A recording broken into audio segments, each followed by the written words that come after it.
Day మొత్తంలో చేసే work ఉంది అంటే రెగ్యులర్ గా మిస్ కాకుండా అంటే ఇలా వంట చేయడం లేక సామాన్లు కూడా ఇంత మించిన పని అంటే రొటీన్ మిగిలింది మధ్యాహ్నం ఇది అడ్జస్ట్ చేసుకుందాం అంటే కుదరదు. ఎందుకంటే పిల్లలు వేడివేడిగా కావాలి, మేము తినాలన్నా తినలేం. ఈ చలికి అలా ఉంటది, వేడివేడికి తిందాము అనేసి ఆలోచన ఉంటుంది తప్ప మిగిలిన తిందాం ఎవరికి ఉండదు. వేడివేడికి తినాలి అనుకుంటాం, మరి తిన్న తర్వాత చాలా చల్లగా చల్లని సామాన్లు కడగాలంటారు, అది పెద్ద టాస్క్. 3 పూట్ల 3 రకాలు ఉండాలి, అది కూడా వేడిగానే ఉండాలి. తిన్న తర్వాత సామాన్లు కడుగుదామా అంటే ఆహా ఈ చలికి అవ్వదు, సరే పొద్దున్న లేచి కడదామా, అది ఇంకా అస్సలు అవ్వదు. ఎందుకంటే నా నైట్ చలే పొద్దున్న లేవగానే చలి.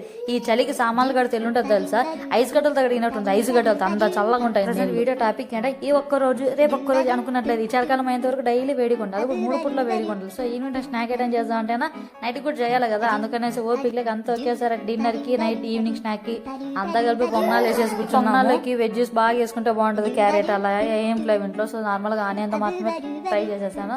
పచ్చిమిర్చి కూడా, ఎందుకంటే మా చిన్నోడు కూడా తినాలి. వాడు కారానికి అడిచాడు అంటే ఇంకా అసలు ఎవడు వల్ల కాదు వాడు పడుకోవడము.